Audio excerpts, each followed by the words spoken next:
Dimanche de Pâques, gloire et triomphe. Dieu nous parle.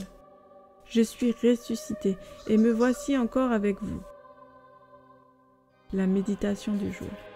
Victoire, ce que nous avons attendu avec de fervents désirs pendant les 40 jours du baptême, où nous avons quitté le péché pour nous revêtir de pureté, ce qui depuis l'avant nous apparaissait comme notre but est enfin réalisé.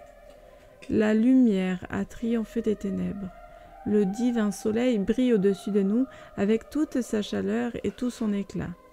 À sa naissance, telle la lumière qui traverse le cristal, il avait conservé l'intégrité virginale au sein de Marie. Aujourd'hui, il traverse de la même manière le roc d'une caverne scellée. Tout est resté intact. Il est libre, l'auteur de la vie, la source de nos exigences. Celui qui triomphe de la mort, il est tout-puissant parce qu'il l'est. Aucun mortel n'a assisté de ses yeux à la résurrection de notre Seigneur. Le premier événement qui a eu lieu juste après est rapporté par saint Matthieu. Il y eut un grand tremblement de terre.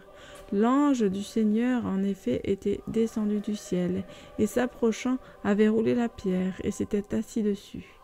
Il brillait comme l'éclair, et son vêtement était blanc comme la neige. Le visage de l'ange rappelle celui de notre Seigneur lui-même le jour de sa transfiguration.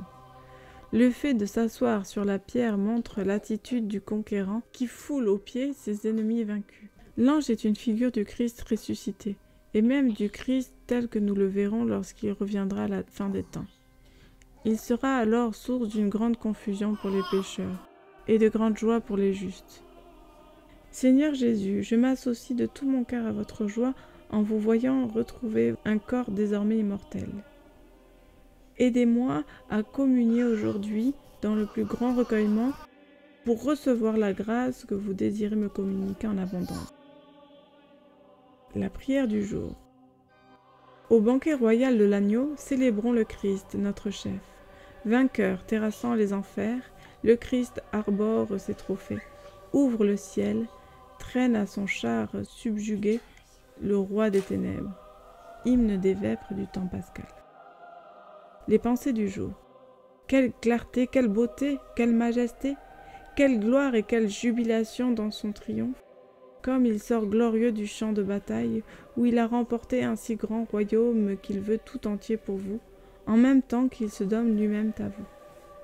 Cette pensée vient de sainte Thérèse d'Avila.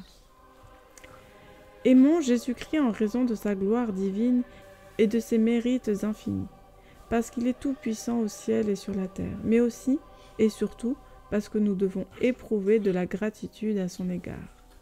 Cette pensée vient du Padre Pio. Les résolutions du jour.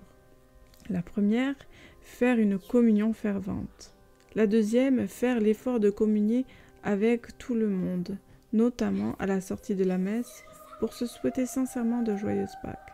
La troisième, faire de Pâques une grande fête de famille et passer la journée dans la joie avec ses proches. La quatrième, marquer la fin des austérités du carême en offrant à ses proches une petite surprise.